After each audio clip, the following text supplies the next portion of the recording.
Hello, c'est HR, ton chroniqueur. Alors je viens de découvrir sur Prime Video la série Gotham Knights.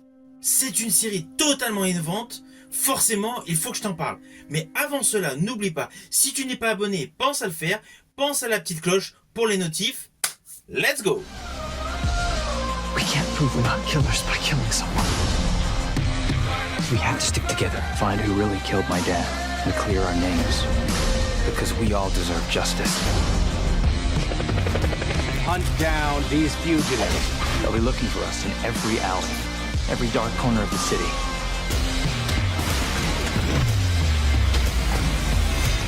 There's one thing they don't have.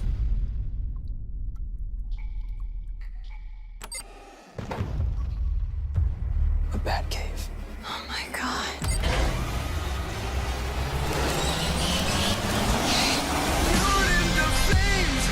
Alors cette nouvelle série dans l'univers DC Comics est radicalement innovante. D'entrée de jeu, le ton de la série est annoncé, il est extrêmement sombre. Pourquoi ? Batman est mort. Et oui, dès le début de cette série, nous apprenons que Batman est mort et son corps est trouvé. Et tout Gotham va être mis au courant que Bruce Wayne était Batman. Le décor ainsi planté annonce donc une série extrêmement sombre. Alors oui, dans cette série, il y a un côté teenage. Les futurs chevaliers de Gotham sont des jeunes. Mais il y a beaucoup de personnages qui gravitent autour d'eux qui sont plus mûrs en termes d'âge. Mais je vais revenir là-dessus un peu plus tard. Alors le pitch de base est le suivant. À la suite donc des obsèques de Bruce Wayne, donc le personnage emblématique Batman, la ville de Gotham City devient une ville totalement en insécurité. Par ailleurs, le fils adoptif donc de Bruce Wayne, Turner Hayes, est accusé à tort du meurtre de celui-ci, aux côtés de plusieurs jeunes. Alors oui, la grosse particularité de cette série, c'est que les jeunes qui sont accusés à tort aux côtés de Turner sont en fait des enfants de méchants, de personnages emblématiques de l'univers Batman. Nous avons notamment Duella, une combattante née dans l'Asile d'Arkham, qui est apparemment la fille du Joker. À ses côtés, nous avons le personnage d'Harper Row, une ingénieure de talent, avec également donc son frère, donc Cullen Row. Et nous allons retrouver un personnage que j'affectionne dans l'univers Batman, c'est le personnage d'Harvey Dent. Mais je reviendrai sur ce personnage plus tard. Nous avons également une autre jeune fille, donc une codeuse, Stephanie Brown, ainsi qu'une autre personne qui est connue sous le sobriquet de Robin, sauf que dans cette version, Robin donc c'est une jeune fille. Plus précisément, elle se nomme Carrie Kelly. Forcément, vous avez remarqué qu'il y a un côté teenage. Les principaux protagonistes de cette série sont des jeunes. Néanmoins, il y a un réel parallèle avec des acteurs plus vieux, notamment le personnage emblématique d'Harvey Dent et de surcroît l'Ergo. L'Ergo qui est un tueur. Ergo qui est à la solde de la cour des hiboux.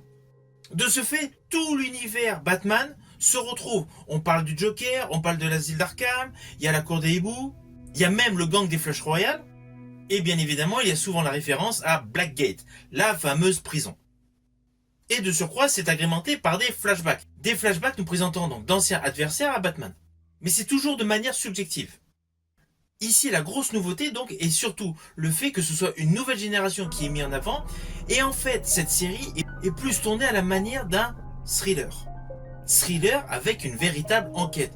Pourquoi ? Parce que tout simplement, les protagonistes principaux sont accusés à tort d'avoir assassiné Batman.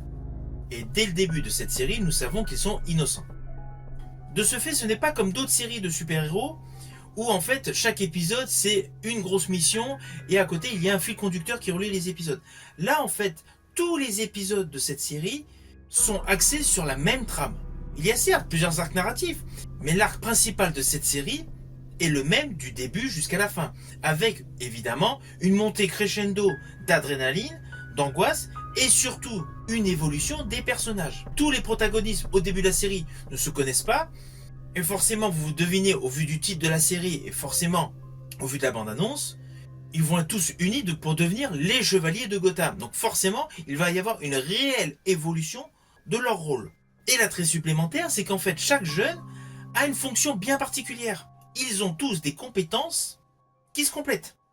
Et le fait d'avoir utilisé donc des descendants de personnages jadis dans l'univers Batman permet d'ajouter énormément de suspense. Parce que oui, vous allez avoir des personnages de l'univers Batman qui vont revenir. Je pense principalement à une femme. Ne vous inquiétez pas, je n'irai pas plus loin, je vous détaillerai pas. Vous me connaissez, je ne veux pas du tout vous spoiler. Néanmoins, cette participation scénaristique de plusieurs personnages emblématiques, c'est extrêmement agréable. À cela s'ajoute, alors certes, une mise en scène assez classique, les effets spéciaux, il n'y en a pas autant que ça. Pour un film de super-héros, non, il n'y en a pas autant que ça. Là, la série joue davantage sur les effets d'ombre, les effets de lumière, une légère saturation de certains plans séquences et essentiellement une augmentation de certains contrastes.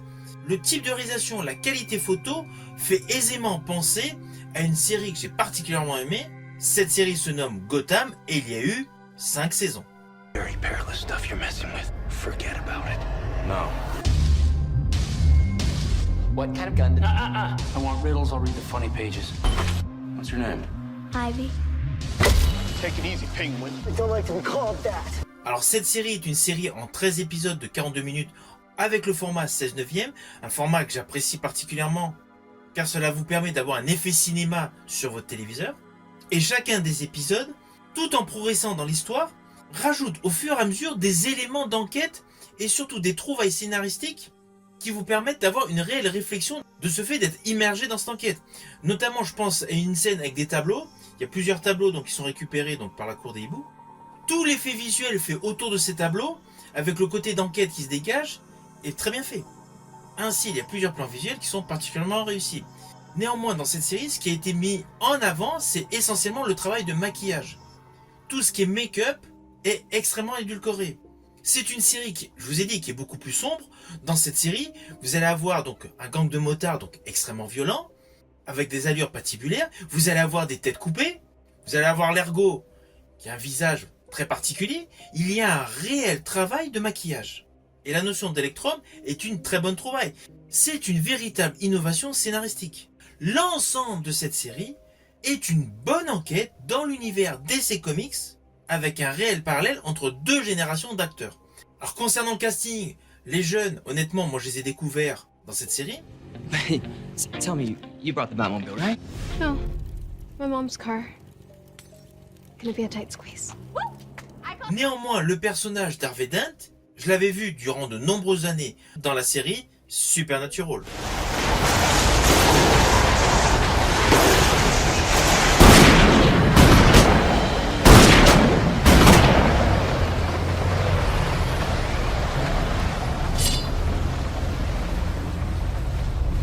Who are you?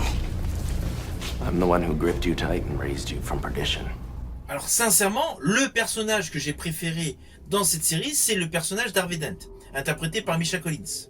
Au début de cette série, nous sommes vraiment dans les balbutiements du personnage d'Harvey Dent, avec le côté emblématique que vous connaissez de Double Face. Et tout au long de cette série, il y a un vrai travail scénaristique sur la psychologie de ce procureur. Alors le personnage d'Harvey Dent, Double Face, est mon personnage préféré dans les vilains de l'univers Batman. La représentation avec Tommy Lee Jones par Schumacher, j'étais assez moyen dans Batman Forever.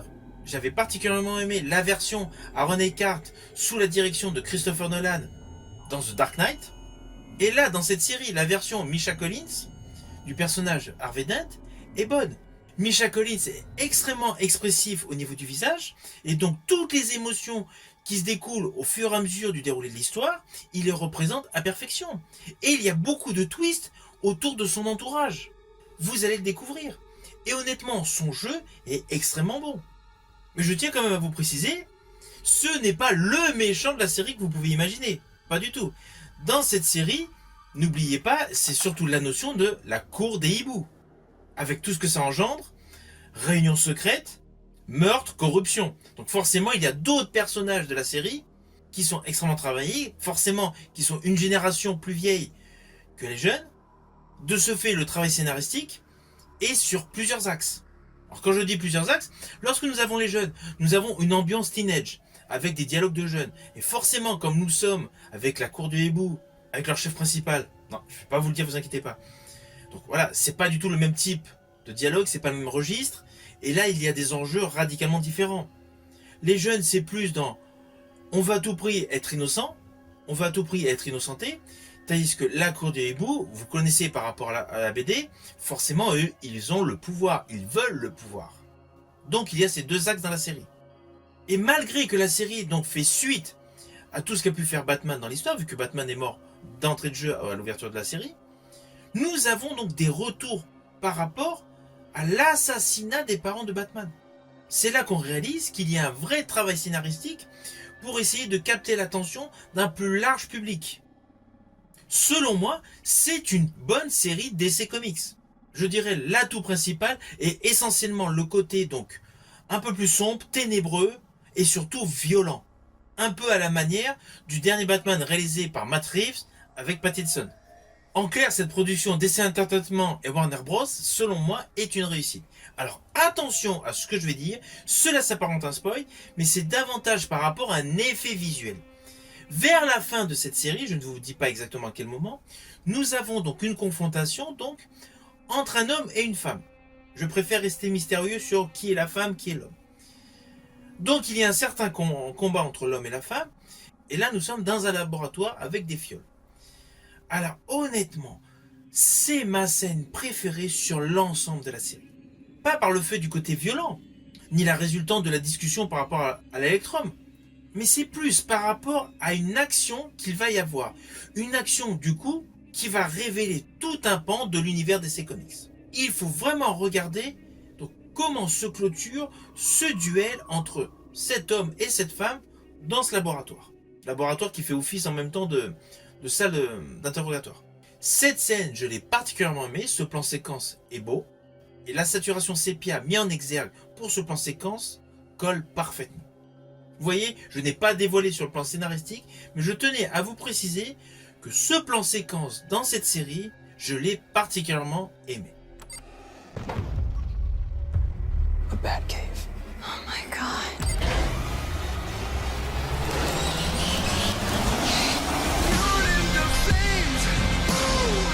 Alors au final, vous en doutez, je vous invite à découvrir cette série sur Prime Video. Vous pouvez la découvrir grâce au pass de Warner. C'est une série que j'ai particulièrement aimée et au vu du final, forcément, on espère qu'il va y avoir rapidement une saison 2. Si tu as aimé la vidéo, n'oublie pas petit pouce et partage. Quant à moi, je te dis à bientôt pour une prochaine vidéo.